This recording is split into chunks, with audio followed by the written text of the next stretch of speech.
And Bemet, they did it, and Baruch Hashem, they had Yeshuot.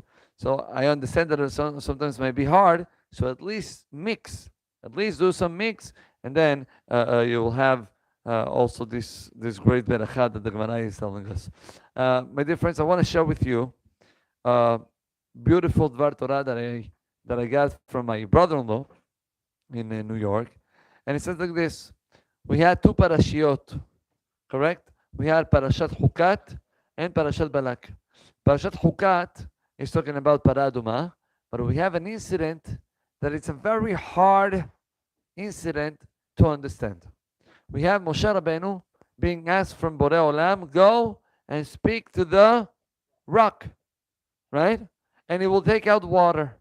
Moshe Rabbeinu went, and instead of talking, thank you so much, instead of talking, what did he do? He hit the rock, and he hit it twice, and then a lot of water came out. My dear friends, out of this action, Moshe Rabbeinu lost his opportunity to enter to the land of Israel. Out of this action, Moshe Rabbeinu couldn't build up the Beit HaMikdash, and Chazal is saying that if Moshe Rabbeinu was going inside the Beit HaMikdash, inside the Eretz Yisrael, and he was building the Beit HaMikdash, there was no more Galuyot. That was the time of Mashiach. Moshe Rabbeinu was turning to be the Mashiach, and it's over. So the question is, what was so bad in the action of Moshe Rabbeinu that all of us we had to suffer, and that all this Geulah couldn't happen? Now, the truth is that it's not the first time that God told Moshe Rabbeinu to do something with the rock. The first time, he actually told him, go take his stick and hit the rock.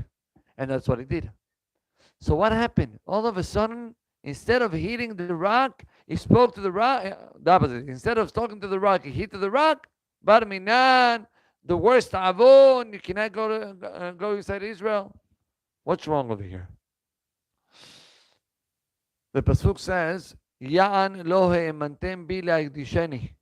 Says Borei Olam, I'm mad at you, Moshe and Aaron, that you didn't believe me to be mekadesh oti. You didn't do Kidush Hashem. Now let me ask you a question. Do you think that Am Yisrael cares if you speak to the rock or you hit the rock? Habibi, give me water. We're drying over here. Give me some water. And at the end of the day, it was a great Kidush Hashem. Everybody was amazed. Wow, from a rock there is water coming out. There is something behind it. So my brother-in-law said, imagine there is a boy that is born 4 years ago in Syria. Not Jewish. What do you think that this boy will experience in his life? In his young life? Now, I'm going to tell you what. He will have to run from shelter to shelter, to escape from all type of terrorists and whatever group it is. And eventually, in a moment, once he will grow up, he will have to choose which group he's joining, because that's the only way of surviving. Right? The life of this boy is a normal life. We're all going to say, no, it's not normal. You're not supposed to live like that. But he doesn't know. But, my dear friends, we can understand that. Unfortunately, there are so many wars. But we forget that this boy also suffers from something else. He suffers from hunger.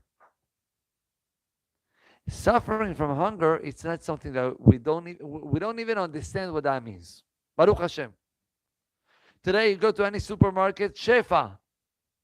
Whatever you want, if this supermarket it doesn't have it, you have 10 others that they have it. And this boy is being in this country and he's starving. There's no food, not for 1 day, not for a week, not for 2 weeks. For this boy to come 1 day and to find food, it's going to be the miracle, the biggest miracle ever. Right? After we understand this mashal, now we can understand what happened with Moshe Rabbeinu. My dear friends, Am Yisrael, they were born not in Syria, they were born in Egypt, generations after generations of slavery. They were born, those kids that they came out from Egypt, their grandparents, they were slaves. Which means All the world and all the education that they had was to be a slave, to starve, to be beaten up, to run for protection. That was their life. Borei Olam had to make a switch in their mind.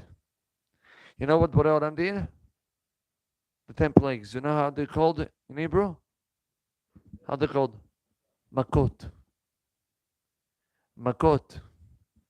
You gotta give some makot to change the mindset of these people in Egypt. Borei Olam had to show a strong and a powerful hand. Yad Hazaka, Zeroa Netuya, Shvatim Gedolim. They finally leave Egypt, and then there is Kriyat Yamsuf, also strength and koach. Even when they get to Har Sinai, everything is power. Everything is control. Kolot ubrakim, kol hashofar hazak meod. My dear friends, Am Israel, they needed that to switch their mind and to start understanding that right now they're not anymore under the Egyptians. They're under Borei Olam. Thank you so much. But there is one thing that they were missing. Remember, unfortunately, that generation had to die. And now there is a new generation. These new generation are coming to the land of Israel, and in the land of Israel there is no more miracles, in a way of strength and power. No, it's going to be a regular life.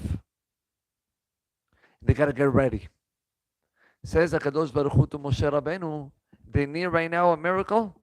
I want them to taste and to get ready to a different type of miracles. I want you to get them ready that I'm not only the strong God that everybody has fear of me. I'm also in the daily basis, in the regular things. Therefore, go and speak to the Selah.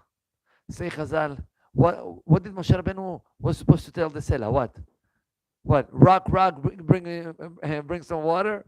What is that? Say Chachamim, Emor lo perek echad o mishnah achat. Say something of divrei Torah, and the Selah will take out the water. Why? And over here, Chachamim, the Baalei Musar, they explain the Selah represents the heart of a person that sometimes is getting hard like a rock. And if you say some words of Torah, you're able to soft that rock, and all the kedusha and all the tahara of the water can come out from our heart by the learning of Torah. But my dear friends, Moshe Rabbeinu was ordered by Borei Olam, switch the disc. Let them understand that from now on, I'm going to be inside the routine, and you can find me in the words of Torah. Whenever you're going to go and you're going to have your learning of Torah in your daily basis, you should know and you're going to feel that connection with HaKadosh Baruch Hu. But unfortunately, if you don't have that tool, you're going to go outside and you're going to think, but Minar, where is Borei Olam? I don't see him. I don't see his strength. And that was the reason why Moshe Rabbeinu got punished by not going to the land of Israel. Because says HaKadosh Baruch Hu, Moshe Rabbeinu, with all the respect, you didn't get the point of that switch. You cannot go inside the land of Israel, since at the moment that he had to show Am Israel how Borei Olam is going to deal with them in the land of Israel, you weren't able to make it. And this is Rabotai Musar Esra for us. Where is HaKadosh Baruch Hu? The Gemara says, since the day of the destruction of the Beit HaMikdash, En lo LaKadosh Baruch Hu be'olamo, ela arba amot shel halacha. The only place where you can find godliness, the only place where you can find clear connection with HaKadosh Baruch Hu, it's only at the moment that you have time of learning Torah. I got to tell you, and I think I told you on Friday this amazing story about this fellow that he passed through this terrible challenge, monetary challenge, and he said to me, he told me, I want to tell you, we learn so much. We go to shiurim, we hear emunah, we hear bitachon, we hear so much chizuk, but when it comes to the practical life, we don't connect it. But when you get to these moments of struggle, if you don't forget all what you're learning, you can find how this information that you got is giving you hayut and strength to pass any type of challenge. I want to finish. It says, I heard this from the Rosh Kolel on Friday. He said, you know, Ya'an lo ha'emantem bi le'akdisheni, says HaKadosh Baruch Hu. You, Moshe and Aaron, you didn't believe in me to give me Kidush Hashem. We asked a minute ago, but it was a Kidush Hashem. At the end of the day, the Jewish people, they were amazed from the miracle. Says the Chazon Ish, you know what do we learn from here? I'm sorry, not the Chazon Ish, Rabbi Yashiv. He says, the famous Gemara who says, Kol ha-mezaket ha-rabim. Whoever is having the zechut of the Rabim, it causes that other people will get strength and chizuk, and het ba al yado. There is no sin that comes upon this person. Borei Olam protects him. But if bar minan kol ha-machti et ha-rabim, if a person causes that other people will do sins because of him, they don't giving opportunity to do teshuvah. That's what the Gemara says. Says Rabbi Yashiv, why there is two extremes? What, I have to be either Mezaker Rabim or Machtiyet Rabim? Must be a middle road. Says Rabbi Yashiv, there is no middle road. You should know that every single action that you do as a regular, simple person, you're either doing Kidush Hashem or Bar Minan, the opposite. Kidush Hashem by whom? Who is looking at me? You're going to be amazed that people are watching every moment. They're going to look at you at the tefillah. They're going to look at you when you eat. They're going to look at you. How do you behave inside the shul? They're going to come to conclusions. I still remember there was a fellow that he was talking in the middle of the Kaddish, and I asked him, why are you talking in the middle of the Kaddish? He says, what do you mean? That rabbi in that shul, he said, he's talking. What are you going to tell me? No, but he was talking for a need of, aliyot, I don't know what. Yeah, Habibi, that's beautiful. But at the end of the day, what did he learn? And guess what? Each one of us, we're teaching other people, even if we don't even think about it. Says HaKadosh Baruch Hu to Moshe, it's right. You got the point. You did Kidush Hashem by hearing, not by talking. You had the opportunity to make a greater Kidush Hashem just by speaking, and you missed that ball and that opportunity. So that's a Musar Esrei for us. Don't, whenever you do a mitzvah, whenever you do something, think, how can I give the right example? You come to shul, try a little bit, a couple of minutes, even 1 minute before Hashem Melech. 1 minute before. If it is tefillin, once you have tefillin, not to talk with the tefillin on, etc. Small details.